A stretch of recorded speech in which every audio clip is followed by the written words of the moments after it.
Senhor, em seu nome,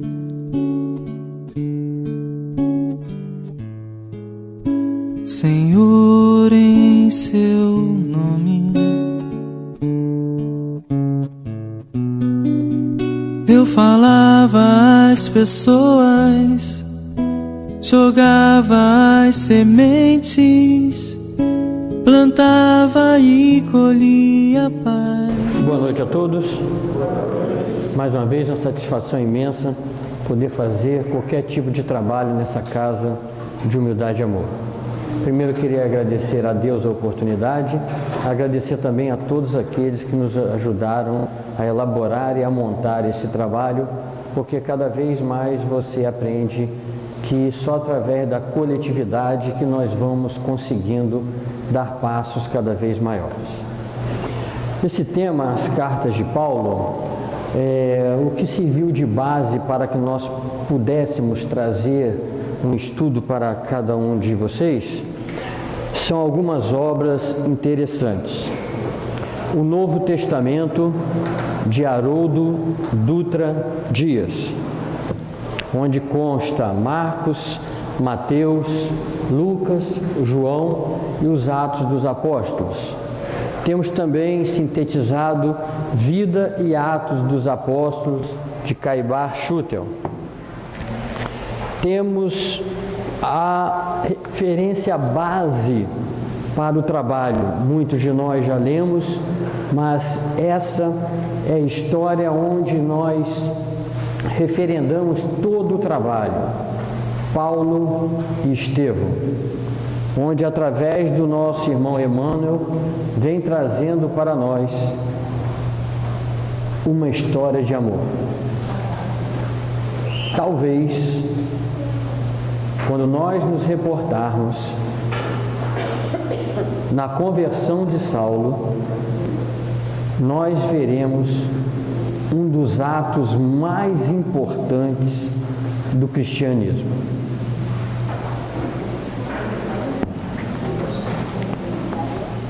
Podemos trabalhar também nas epístolas, na Federação Espírita Brasileira, Estudo Aprofundado da Doutrina Espírita, livro 1, Cristianismo e Espiritismo. Podemos também, de Alírio Cerqueira Filho, comentado o livro Legado de Paulo de Tarso ao Cristianismo Redivivo. Poderíamos suscitar inúmeras outras obras, mas a história de Paulo e Estevão através do romance de Emmanuel, Haroldo Dutra Dias nos dá uma condição atualizadíssima para que nós possamos compreender Marcos, Mateus, Lucas e João. E através dos Atos dos Apóstolos, nós possamos compreender onde a espiritualidade consegue fazer muito antes de qualquer possibilidade que nós, em algum momento, tivéssemos visualizado. Porque a espiritualidade, através dessa comunhão, Paulo, Estevão e também Emmanuel, onde até os dias de hoje, esses irmãos estão unidos para que possam trazer para nós o legado de Jesus Cristo. Iniciamos com a seguinte pergunta: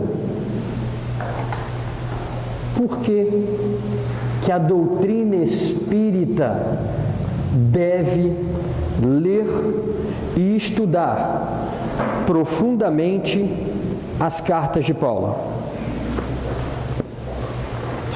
A doutrina espírita é uma religião cristã. E como religião cristã, ela tem como característica principal trazer para nós o cristianismo puro e simples do legado de Jesus Cristo.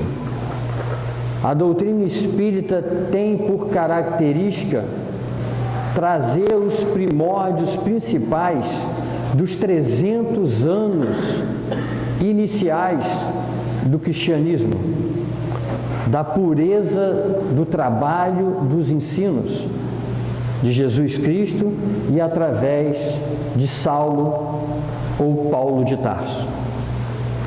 Vamos verificar nesse estudo, onde faremos durante 3 semanas algumas colocações para que visualizemos onde Saulo ou Paulo verificara que também é um de nós que estamos sentados aqui, porque acontece com todos nós. Paulo de Tarso é mais um, onde a doutrina do Cristo, ao chegar em seu coração, mostra a fidelidade e o compromisso com a autotransformação, com o trabalho no bem, com a caridade, com a sua consciência, com a fidelidade a Jesus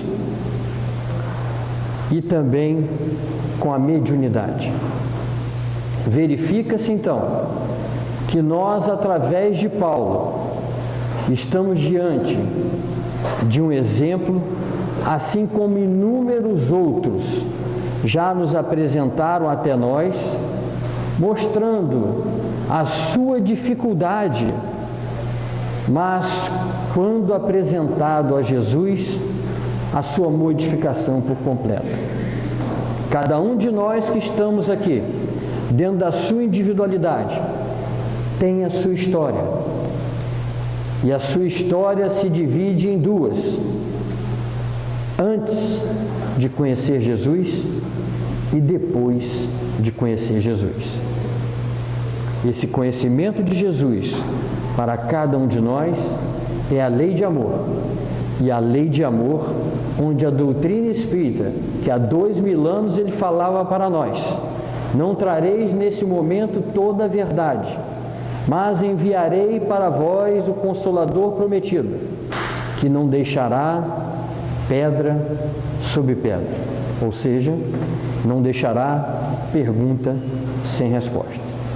Fizemos um roteiro para poder colocar para cada um de vocês como serão esses 3 exercícios que nós faremos aqui nas quartas-feiras. No dia de hoje, nós vamos procurar abordar de perseguidor dos cristãos a combatente do Cristo. Nós vamos verificar como era a atitude de Saulo até ele se transformar em Paulo, no maior divulgador do cristianismo. Nós vamos verificar a conversão de Saulo, como eu disse anteriormente, um dos atos mais belos e profundos do cristianismo. E nós vamos verificar as dificuldades e a aceitação da comunidade cristã. Na semana que vem, nós vamos verificar a importância das cartas às igrejas e suas viagens. Nós vamos explicitar quantas viagens foram. Nós vamos colocar quais as importâncias das igrejas e por que essa finalidade de tornar essas igrejas cada vez mais coesas. E vamos verificar também as importâncias das cartas, das epístolas. Não vamos entrar em discussão se são 13, se são 14, se são mais do que isso.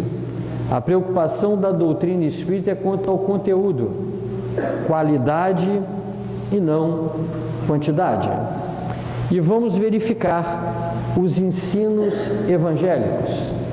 O que é que nós procuramos fazer?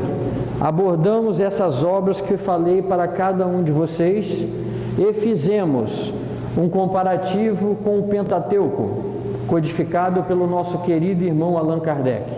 Então nós vamos mostrar dentro do nosso humilde entendimento, as concordâncias que Paulo trouxera junto com o que Kardec traz através da doutrina espírita. Então vamos lá. De perseguidor dos cristãos a combatente do Cristo, a conversão de Saulo e as dificuldades e a aceitação da comunidade cristã. Muitos de nós já lemos a obra Paulo e Estevão, não lemos? Lembramos pelo menos alguns recadinhos, algumas informações.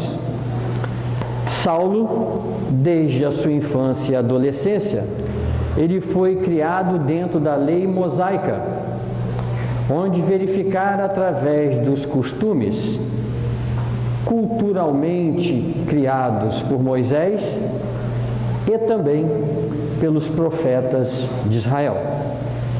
Então verifica-se que ele, fiel a tudo aquilo que foi orientado a ele, isso que é importante. Saulo era fiel às concepções que ele acreditava que o levava a Deus. Certo? Então vamos fazer uma pequena biografia, um pequeno perfil. Nasceu em Tarso, Tarso da Cilícia, hoje na Turquia. Pais fariseus fiéis à lei mosaica. Judeu fiel, competitivo, orgulhoso, perseguiu os cristãos. Cidadão romano, gostaria que atentasse para todos esses dados que nós colocamos aqui e vão mais à frente, para mais uma vez nós verificarmos a sabedoria divina, o trabalho que o plano espiritual tem para que tenha tudo aquilo que ele vai trazer de benefício para a humanidade é orquestrado. Por que estamos falando isso? Ele tinha pai fariseu, judeu fiel, e tinha o título, comprado ou não, de cidadão romano. Ou seja, Saulo tinha entrada em todos os lugares. Saulo tinha entrada em todos os lugares.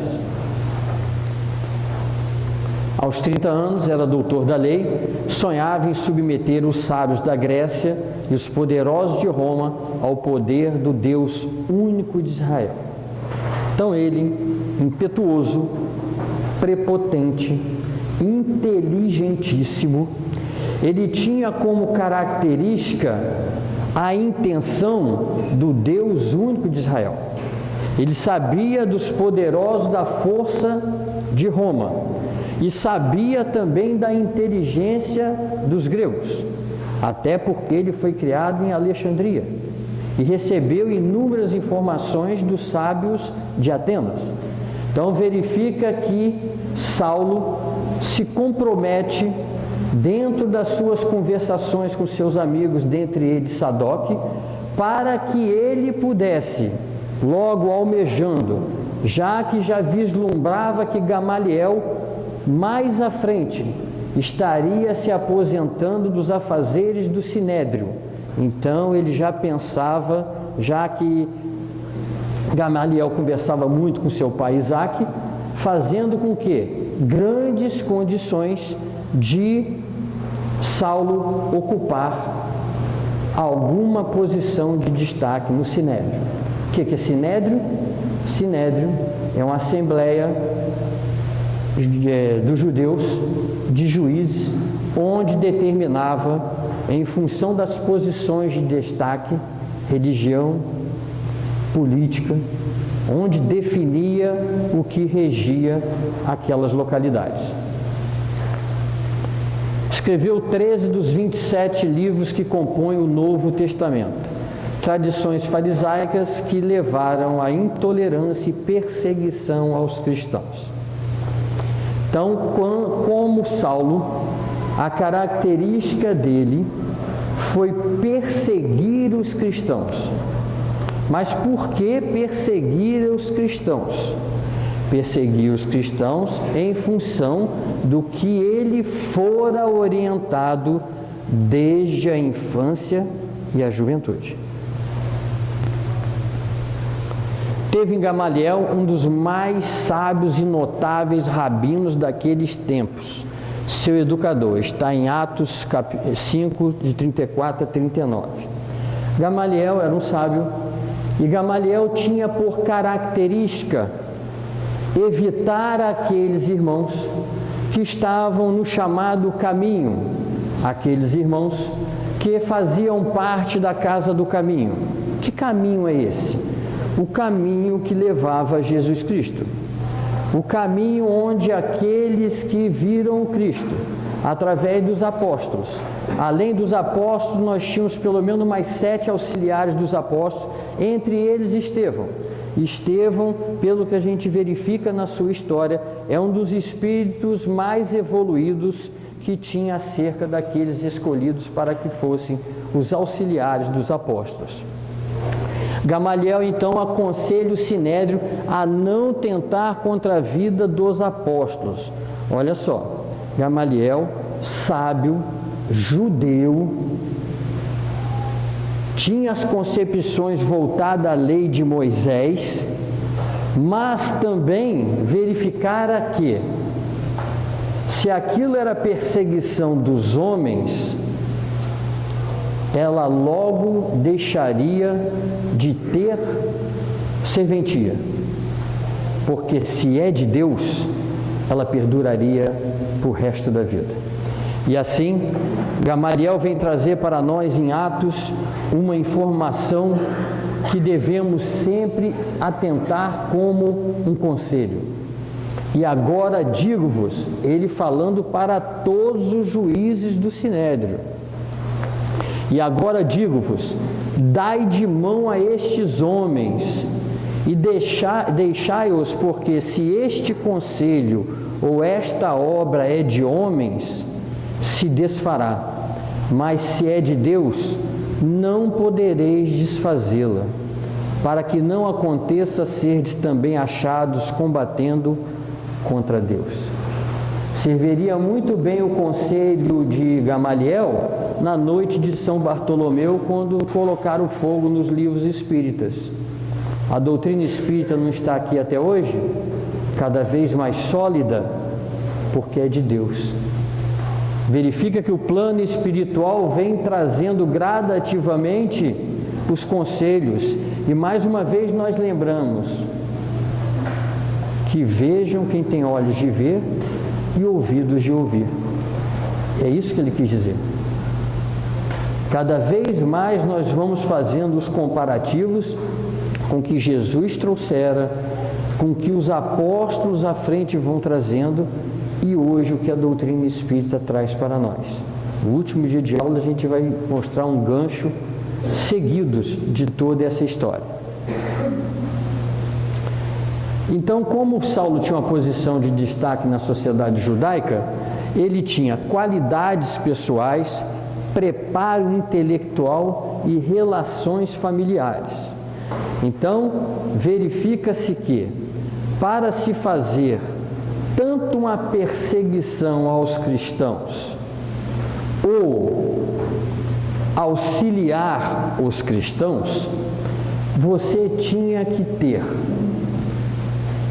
um preparo satisfatório, uma boa oratória, uma inteligência, para que até quando se apresentar a boa nova, ele poderia discernir entre aquilo que foi orientado e o que é proposto atualmente.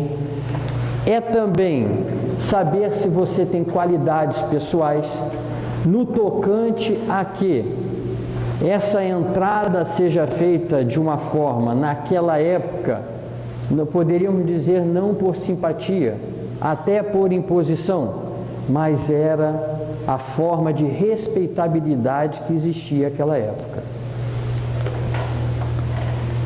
Certa feita, é comentado por Sadoc, e fala para Saulo: Saulo, você tem ouvido falar daqueles irmãos que estão seguindo o Nazareno, chamado de Caminho?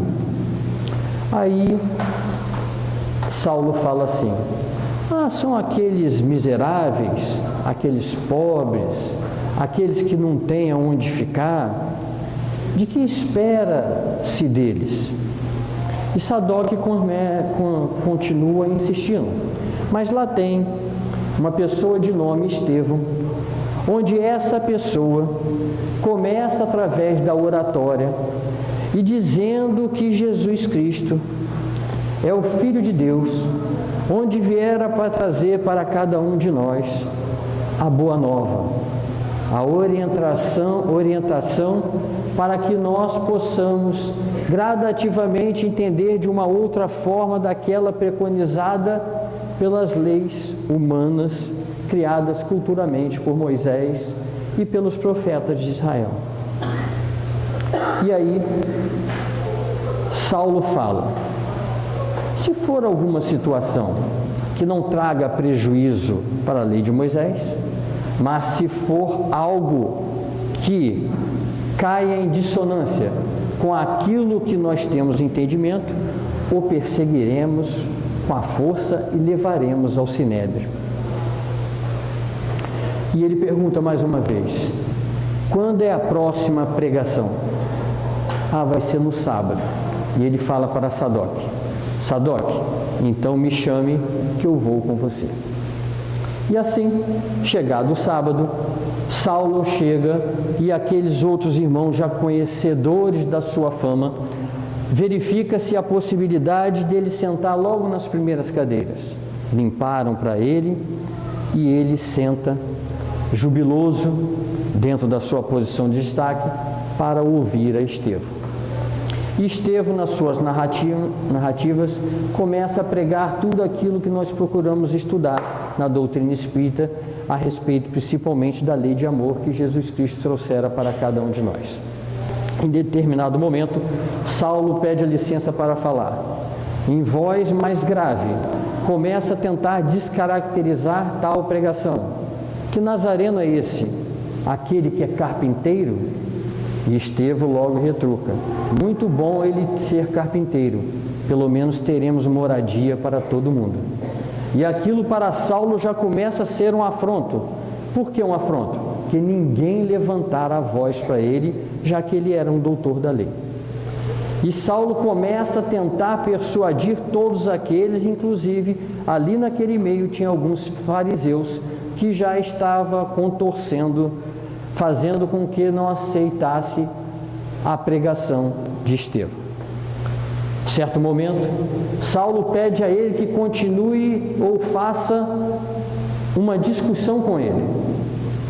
E Estevão diz da seguinte forma: Jesus pede que não façamos discórdias ou discussão, porque o que é solicitado para Jesus é o esforço contínuo para o trabalho.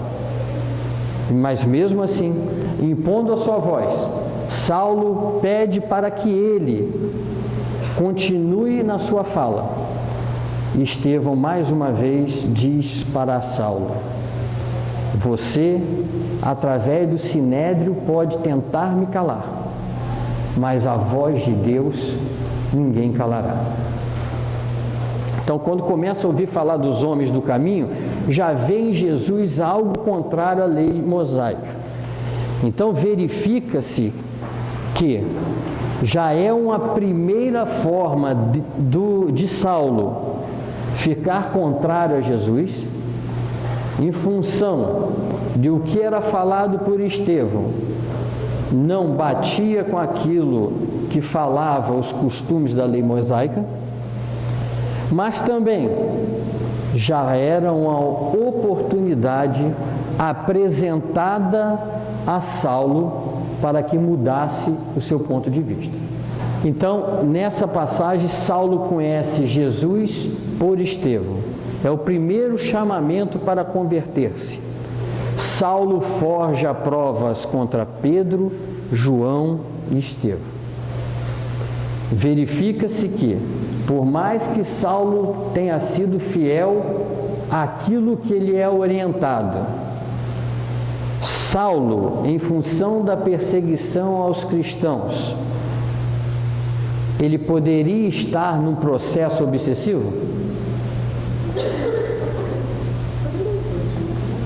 Poderia? Como diz no jargão popular, ele estava sozinho? Aqui pela foto, podemos talvez identificar quem é Estevão, quem é Saulo? Esse aqui é quem? E esse? Isso, detalhe importantíssimo. Saulo ia nas pregações, Saulo ia conversar com os cristãos, e cada vez que ele conversava, ele verificava que, por mais que ele perseguisse, maltratasse, agredisse fisicamente e até mandasse matar, o que ele tinha mais um ódio por dentro é que eles não perdiam a serenidade, a confiança em Deus, porque Deus tem um propósito para cada um de nós. Isso nós não podemos ter dúvida. Deus tem um propósito para cada um de nós. Então Saulo foge a provas contra Pedro, João e Estevão. Pedro e João não são executados, porque Gamaliel, mais uma vez aquele sábio, fariseu, mas que sempre intercede para que não se metam com aqueles que falam de Jesus, consegue fazer com que Pedro e João não sejam executados. Mas Estevão, ele não consegue. Obviamente, nós sabemos pela história que o plano espiritual tinha um propósito para Estevão, assim como para Saulo. Então, ainda moço aparece como consentidor da execução de Estevão, protomártir do cristianismo, acreditando que este homem era um inimigo de Deus. Mais uma vez, Saulo fazia tudo aquilo pensando que estava agradando a Deus. Foi ensinado dessa forma. Mais à frente, em uma outra andança dele pela peregrinação contra os cristãos, Saulo, ele tinha uma noiva chamada Abigail, e ele prometera para Abigail que ia atrás de Jezeel pelo mundo afora. E Jezeel nada mais era que Estevão. Verifica-se que, em certo momento, no apedrejamento, naqueles momentos onde Estevão estava perto do desencarne, Saulo verifica que Abigail é irmã de Estevão. Neste momento, ele verifica que não tem condições de manter aquela futura união. Faz com que aumente o seu ódio por Jesus, porque onde ele vai, inclusive para a felicidade dele, Jesus Cristo está inserido na vida dele. Faz com que, antes do desencarne, ele verificando a situação, Estevão olha para Abigail e dá a seguinte narrativa: não tenho ódio do seu noivo, até porque ele é fiel a Moisés. Imagine quando ele encontrar Jesus. Palavras de Estevão. E Abigail, ao sentir a dificuldade daquele relacionamento, aceita que ambos não se vejam mais. Mais à frente, Saulo, revendo seus conceitos, verifica a necessidade de conversar com Abigail. Volta, procura Abigail. Mas quando ele retorna, Abigail já está convertida ao cristianismo. Ao estar convertida ao cristianismo, quer saber quem conseguira persuadi-la. E aí vem a ele o nome Ananias. Ananias era um dos pregadores do cristianismo, onde auxiliou Abigail depois do término do noivado. Mas Abigail, diante dessas dificuldades sentimentais e outras mais, passa a adoecer de uma forma de certa gravidade. Mais à frente, é chamado Saulo para que venha visitar Abigail.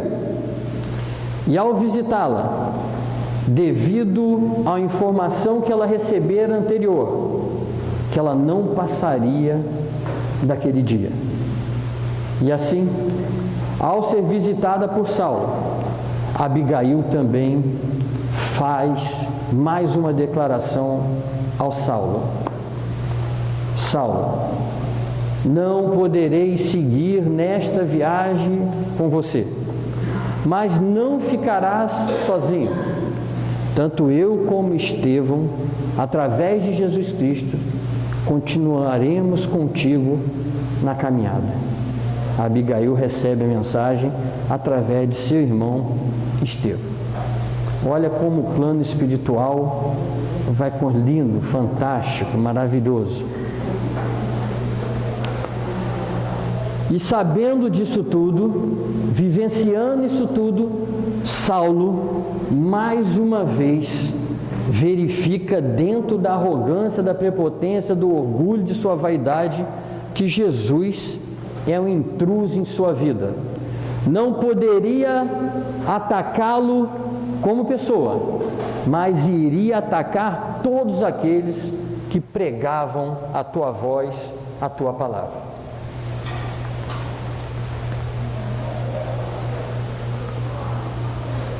Saulo considerava os discípulos do Messias elementos perigosos para a religião e para o Estado. Ameaçava-os, prendia e testemunhava contra os seguidores de Jesus. E em certo momento, que a gente já vai ver mais para frente, ele chega naquela viagem, que distava pelo menos 250 quilômetros de Jerusalém a Damasco para persegui-los. Saulo rompe com Abigail, igual eu falei para vocês. Meses depois, no reencontro, ela se convertera ao cristianismo pelas mãos. Veja esse nome para a gente ver mais à frente, hein? Ananias. Esse nomezinho aqui para a gente entender mais à frente. Abigail desencarna, Saulo alimenta mais ódio a Jesus.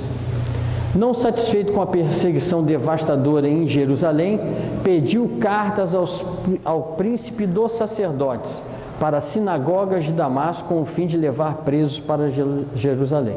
Então ele pediu permissão para que fizesse uma devastação naqueles que seguiam o Cristo.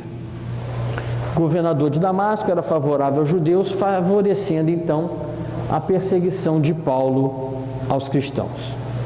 Importante. O sentimento de Saulo até o momento de sua conversão é que estava fazendo um serviço que agradava a Deus. E a sua conversão se dá a caminho de Damasco. Então, bem próximo da entrada da cidade, Saulo sai em sua peregrinação e perseguição aos cristãos, principalmente a Ananias, porque ele entendia que Ananias persuadiu sua noiva com essas ideias do Cristo, para que entrasse para o cristianismo. E uma das missões pessoais dele era Ananias. Em certo momento, por volta do meio-dia, ele começa a sentir um certo desconforto, chama por Demétrio, chama pelo um dos outros cavaleiros, porque na verdade ele não está sabendo o que está acontecendo com ele. Ele estava em confusão. Neste momento, começa a vir uma luz muito forte, claríssima, que faz com que o derrubasse ao chão e ali ficara sentado. Todos ouviram, mas não viram. Todos estavam em confusão. E ele, atônito, sentindo a presença de uma figura, através daquela imensidão de luzes, pergunta: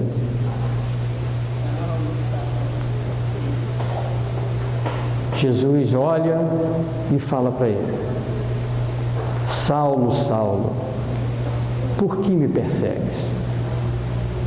Essa é uma das mais profundas modificações, transformações do cristianismo. Quem és tu, Senhor? Eu sou Jesus Cristo. Por que recalcitrares contra os aguilhões? Recalcitrares é lutar. Aguilhões é um feixe de ferro onde os bois da época brigavam com aquilo e se feriam. O que Jesus quis dizer? Está latente em todos nós. Está latente em todos nós, filhos de Deus, as construções divinas. Só está esperando nós darmos um passo à frente. Assim foi Saulo. Inúmeras foram as formas, através do amor, apresentado Jesus para ele. E ele brigava com ele mesmo. E ele fala: vá até a rua direita, procure Judas e fique lá, que vou mandar uma pessoa te auxiliar. E fica cego durante 3 dias, sem comer, sem beber. Nesta caminhada, mesmo antes da cura, mas já naquela confusão e no sentimento, onde verifica que o Espírito Santo, leia-se Espírito Santo, como todos aqueles espíritos que auxiliam Jesus ao ensino do Evangelho. Este é o Espírito Santo, Jesus e todos aqueles que o auxiliam na construção da Boa Nova. Antes mesmo de chegar ao fim dos 3 dias, antes de chegar na casa de Judas, Sadoque, o seu amigo inseparável, ele pede àquele servo que estava ainda o acompanhando para que levasse até ele. Ele fica do lado de fora, que não quer que Sadoque veja o seu estado. Pede ao servo para entrar. O servo entra, conversa com Sadoque. E Sadoque, já sabendo o que aconteceu através dos arredores que falaram até ele, que acontecera com Saulo, informa que não vai poder dar a ele, naquele momento, o auxílio necessário.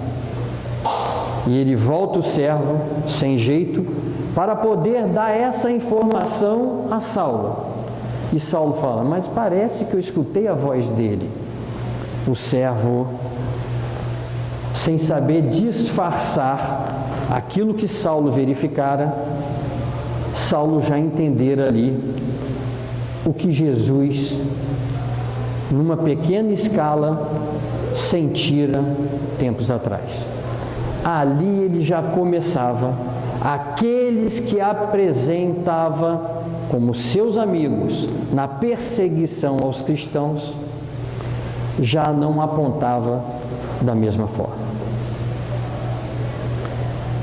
Após esses 3 dias,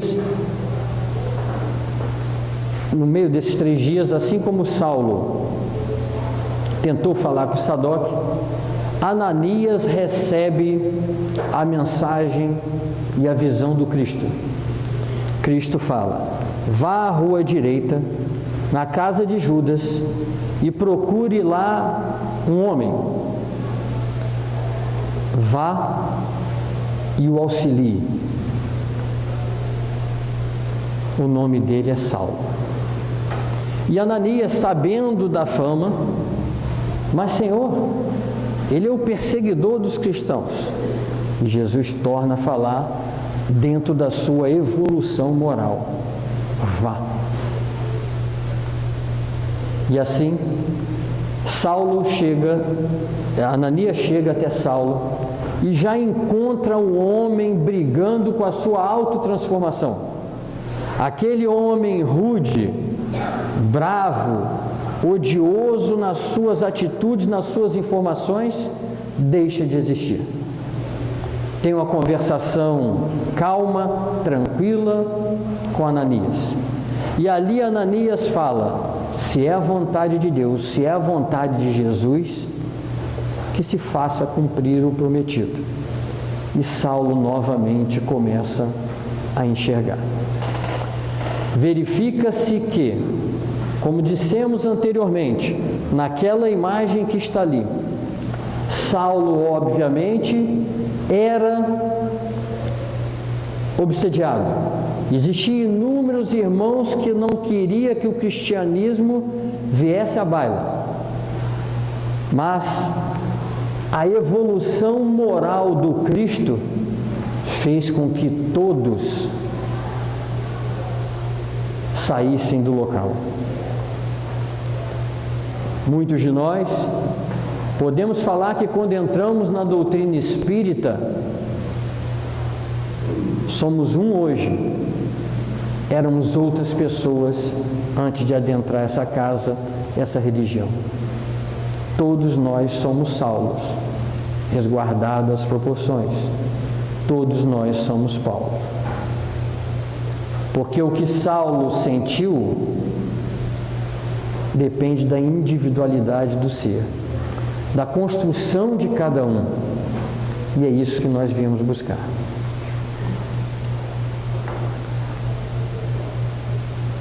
E aqui tem aquele diálogo nas portas de Damasco, né? Saulo, Saulo, porque me persegues?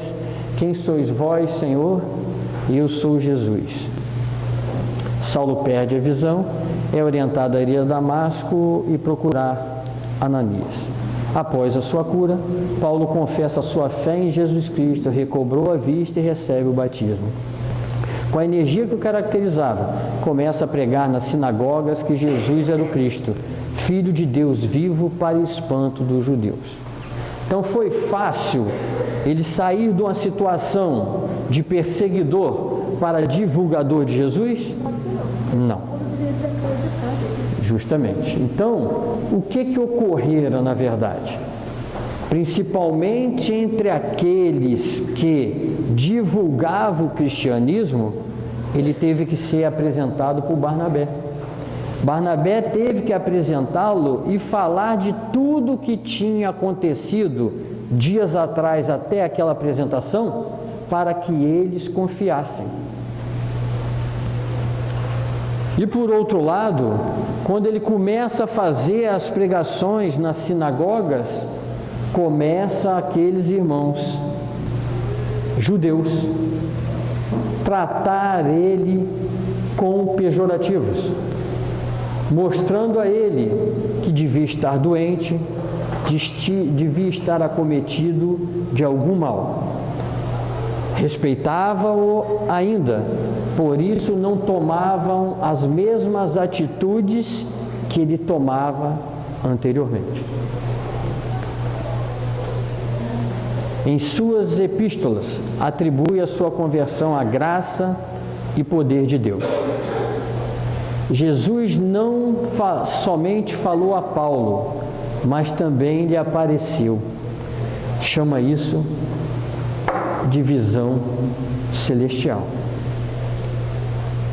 Muitos de nós podemos não ter visto Jesus, mas já sentimos a presença dele em nossas vidas. Fazemos as nossas rogativas para que ele interceda a nós em função de muitas dificuldades que se apresentam conosco ou com nossos amores. E ali Jesus mostra a sua presença. Nós sentimos o tempo todo a presença de Jesus quando estamos em paz, quando estamos fazendo o bem, quando estamos fazendo a caridade, quando estamos fazendo a nossa autotransformação.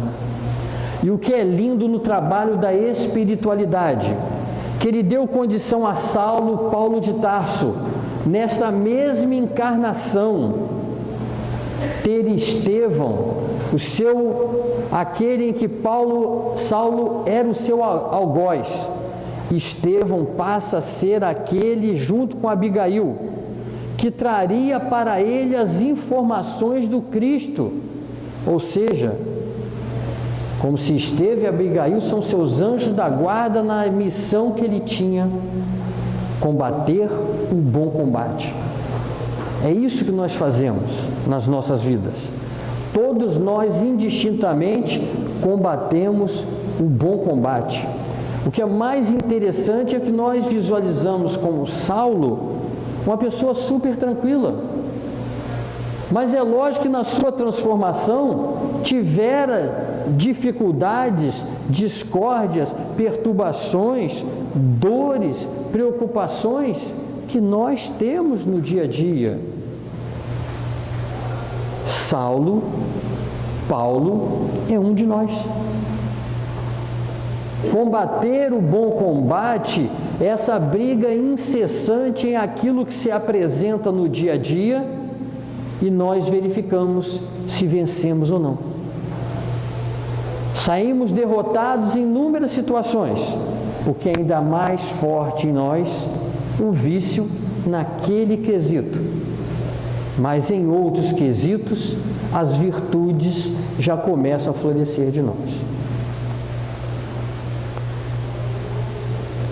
A conversão custou caro.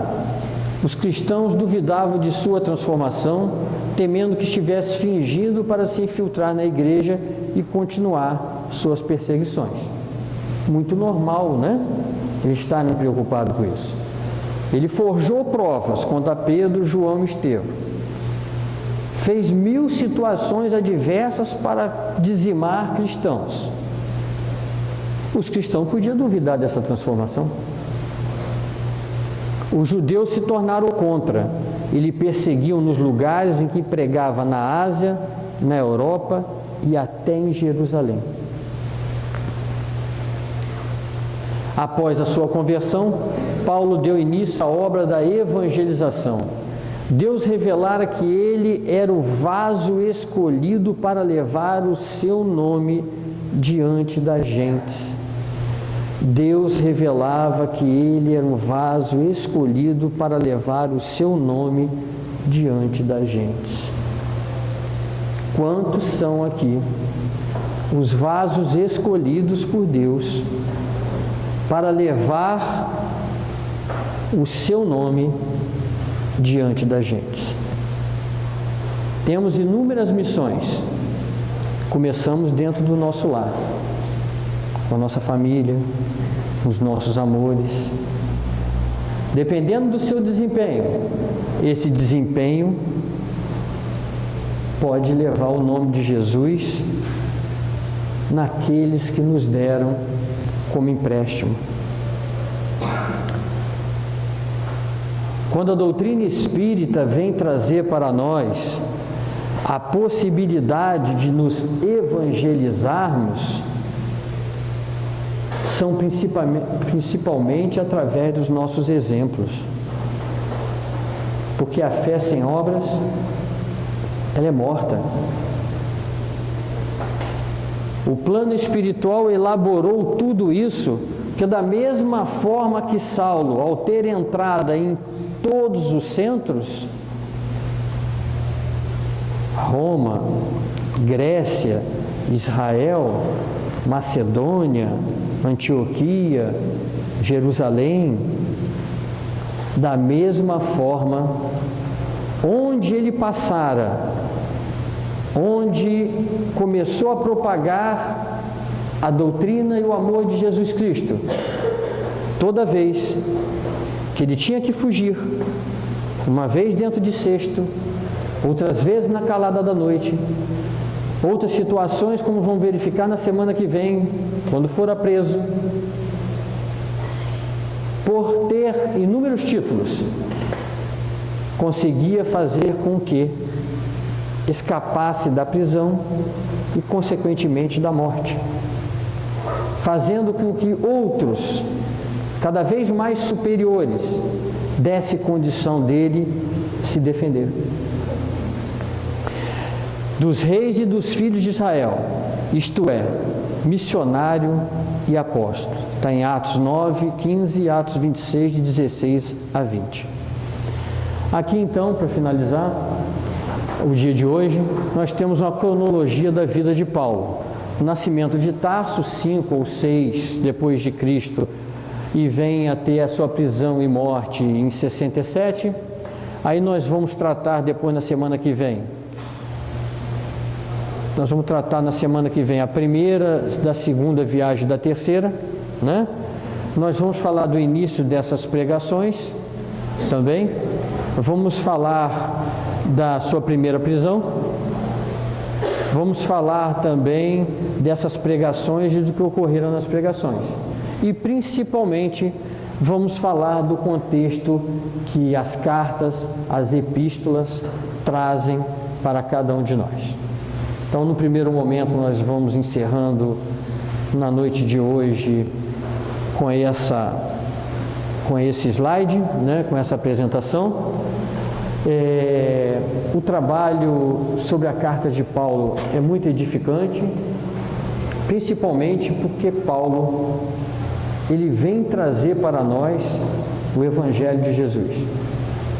Nós vamos verificar que qual a função das cartas e das epístolas, principalmente quando Jesus fala com ele, que ele não teria condições de estar a todas as igrejas, mas para aqueles que criam, eles tinham a certeza que ali era Jesus que estava falando e era ele, Paulo, o apóstolo.